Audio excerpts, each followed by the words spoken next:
Saúdos, benvidos. Hoxe con David González imos falar desa relación que mantén o Concello de Barbadás, en concreto San Lorenzo de Piñor, con Carmen Martín Gaite. Benvido, David. Benvido. Primeiro, en que momento entras en contacto ti ca obra de Carmen Martín Gaite?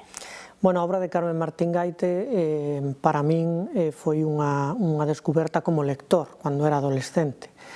Nos anos 90 salía Caperucita en Manhattan e, bueno, foi un libro que penso que marcou unha xeración, polo menos a min.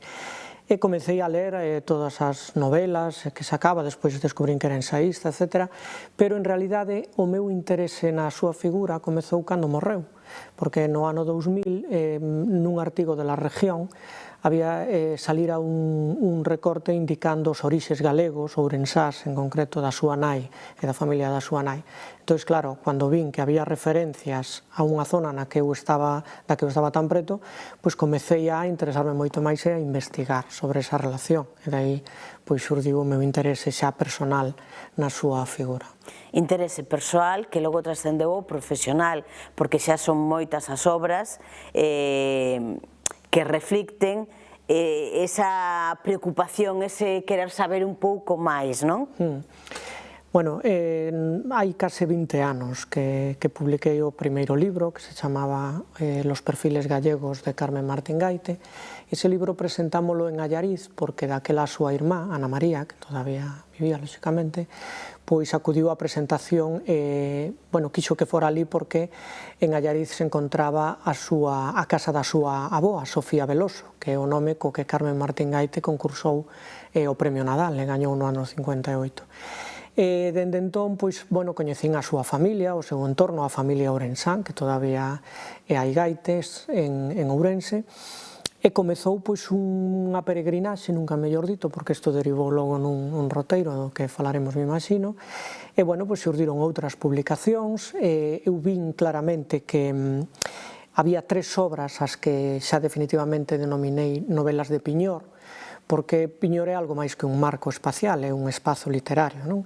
Hai tres obras que marcan a traxectoria de Martín Gaite, que son Las ataduras, ano 59, Retaílas, que é unha das novelas máis populares e máis densas e complexas de Carmen Martín Gaite, no 74, e El pastel del diablo, no 85. Son obras moi importantes na súa traxectoria, nas que Piñor é protagonista, San Lorenzo de Piñor. E, ademais, hai moitas referencias no resto da súa obra ensaística, como traductora, e novelística, por suposto, e poética a San Lorenzo de Piñor, unhas veces ocultas, como ela mesma di, e outras veces claramente descritas. Isto trasládase de alguna maneira o Concello de Barbadás e decide aproveitar esa relación que non se queda únicamente na pegada que deixou nela persoalmente, senón que despois, como ben dis ti, podemos vela reflectida con palabras nas súas obras, non? O Concello de Barbadás recolle ese guante ou toma a iniciativa de algún xeito e créase ese roteiro. Bueno, como che digo, isto foi un labor de 20 anos de investigación, pero de 20 anos de intentar que a xente se convencera de que a literatura estaba presente en Piñor, porque isto é coñecido que a súa nai e a súa familia pasaban os veráns ali, que venderon as súas propiedades alrededor dos anos 70, pero que a min me importaba, como docente e como filólogo, era a súa presenza literaria. De feito, neste último texto, neste último relato de Piñor que non me fai un momento, El pastel del diablo, Piñor non se chama San Lorenzo de Piñor, ela di nunha conferencia que ningún orensano podría reconocerlo de buenas a primeras, non? Entón lle chamou Trimonte. Non só por poñerlle este nome fixo un lugar literario, senón que aglutinou nomes de xente que coñeceu, nomes de lugares reales combinados con ficticios, e creou tramas que están presentes en todas as obras. Ese foi o meu empeño. Enviei numerosas propostas ao Concello de Barbadás, estamos falando de hai moitos anos, non? Ata que alguén, a que vou poñer nome, que foi Victoria Morenza, o actual alcalde, a anterior concelleira de Cultura, interesáronse neste proxecto. Sumáronse outras persoas con moito interese e cariño, como o actual concelleiro de Cultura Morgade, e logo a persoa que fixo o plan director, coa que consensuamos todas estas señalizacións e intervencións que se foron facendo, que é Luís Congil, actual comisario da exposición, que xa é permanente.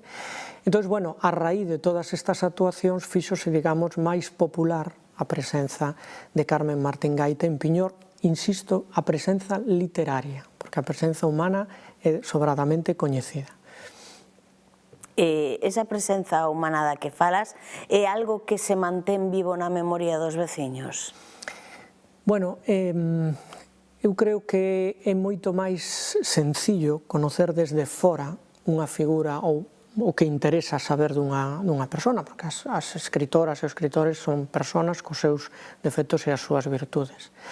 Pero, bueno, considero que ser profeta na terra dun, e non falo ora de min, nin sequera de Carmen Martín Gaite, senón de asumir como propias algunhas cousas que dende fora se ven con moita maior claridade, é moi difícil, é moi complicado, porque a familia de Martín Gaite, a máis de ser ilustres catedráticos do Instituto de Ourense, como tamén estudei, porque a súa familia tamén ten un interés histórico e filolóxico, tamén eran veciños, e tamén tiñan as súas, me imagino, os seus problemas, as súas diferenzas, non? Pero máis alá deso, eu creo que o tempo, que por eso me interesou a parte literaria, porque o tempo fai universal o que nalgún tempo se considerou meramente un aspecto local. Hombre, cando Cervantes, se me vale a comparación, escribiu o Quixote e falou dun lugar da Mancha, ese lugar da Mancha ni sequera estaba nomeado, non? E Cervantes está por todas partes. Pois hai máis referencias incluso a Piñor en Carmen Martín Gaite que en Cervantes referencias locais que logo se fixeron universais, non? Esta é a grandeza da literatura, máis alá das diferencias, que non sei se as houbo, pero que me imagino que sí, entre outras cousas porque as propiedades de Piñor se venderon alrededor dos anos 70, un pouco antes, alrededor do ano 65, no ano que se empeza a escribir retaílas, porque, bueno, daquela construíron en Piñor o hospital, o actual hospital, que entonces era un sanatorio para tuberculosos, non? E, bueno, pois a xente tivo certo recelo a manter ali moitas das súas propiedades cando eran de veraneo, como era o caso dos Gaite. Pero estamos falando de outras épocas que nada impediron que quedara a infancia de Carmen Martín Gaite idealizada e a xente daquel momento, bueno, pois posta na literatura, no mapa literario para sempre.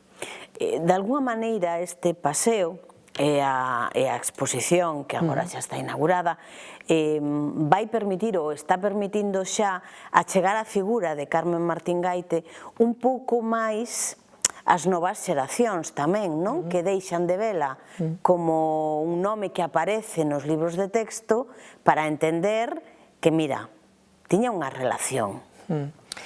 Bueno, eu sempre digo que a xeración dos 50, que pertence Carmen Martín Gaite, Ana María Matute, poetas como Ángel González, Caballero Bonal, etc., é unha xeración moi coñecida, pero moi pouco lida, é dicir, moi descoñecida literariamente, porque é unha xeración que aportou, a máis da poética, da narrativa, que introduciu naquel momento, no momento da posguerra, obras que aquí non se lían e as verteu no noso idioma, e iso é un valor importante. Carmen Martín Gaite nesto ten unha importancia, pero descomunal, con respecto á súa xeración.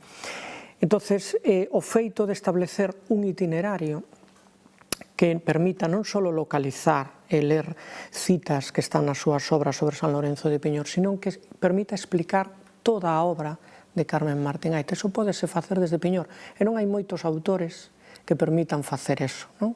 Falar de algo que é local e estendelo ao universal, porque dende o léxico que utiliza o galego de Ourense, moitas palabras vertidas pola súa etimoloxía, que logo utiliza na traducción de obras que está facendo nese momento. É dicir, é unha labor moi complexa que eu explico nos libros, porque claro, non é só facer as referencias. Entón, permítenos explicar o conxunto da xeración, o conxunto da obra e as relacións personais que se establecen, os vínculos personais que se establecen entre un texto e un autor.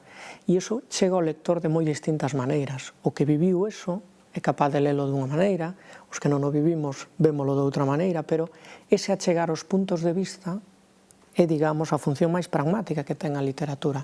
E iso consigo moi ben Carmen Martín Gaite. Por iso, quizáis, é unha figura tan popular. A chegala á xuventude, bueno, farían falta, porque Martín Gaite é un clásico xa, te conta que o ano 25 cumpliría 100 anos, entón, xa son autores clásicos. Entón, a lectura que eu fixen de Caperucita en Manhattan, por exemplo, pois no ano 90, non pode ser a mesma que pode facer un adolescente no ano 2026. Pero, sin embargo... Se non me equivoco, hai pouco eu vin unha edición en banda deseñada de Caperucita en Manhattan. Por certo, recomendo, moi recomendable, porque está moi ben recollido o espírito desa obra. Cando digo espírito, refiérome a linguaxe que utiliza Martín Gaite, están moi ben precisados os personaxes e os debuxos, e é unha maneira, fíxose unha obra de teatro, é outra maneira, eu mesmo fixen guías de lectura, varias, en distintas épocas, eu mesmo vexo a maneira de dirixirme para os lectores para que lean esa obra, é diferente.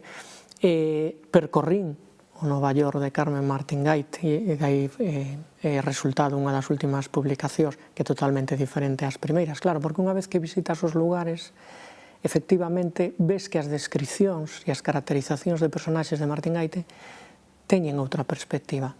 E cando eu explico, non en clase, porque en clase sí que non me dá moito pé a falar de Carmen Martín Gaite, pero algunhas veces que me convidan a dar charlas ou a clubs de lectura, sempre explico, no roteiro tamén, que, por exemplo, o personaxe máis conocido de Carmen Martín Gaite, que é Sarah Allen e Miss Lunatic, que é unha mezcla da nai e da filla do que foi Marta Sánchez Martín e Carmen Martín Gaite, ten orixe nun personaxe dos relatos de Piñor, que é a bruxa Balbina. E se un colle esas dúas descripcións e as vai comparando, daste conta de que a bruxa Balbina é esa Miss Lunatic cando levanta o seu brazo dereito coa antorcha que simboliza a liberdade.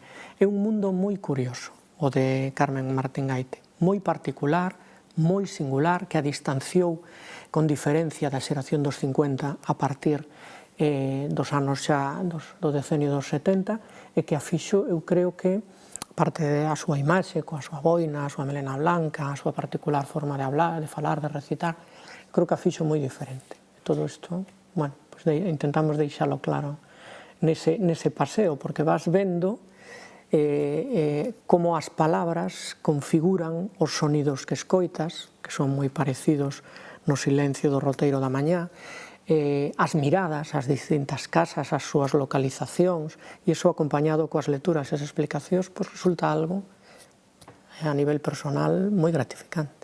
David, un placer falar contigo de literatura e sobre todo de Carmen Martín Gaite, e agardo que esta entrevista sirva tamén un pouquiño para poñer esa semente en quen todavía non se achegou a facer este roteiro, este paseo, e se animen a desfrutalo.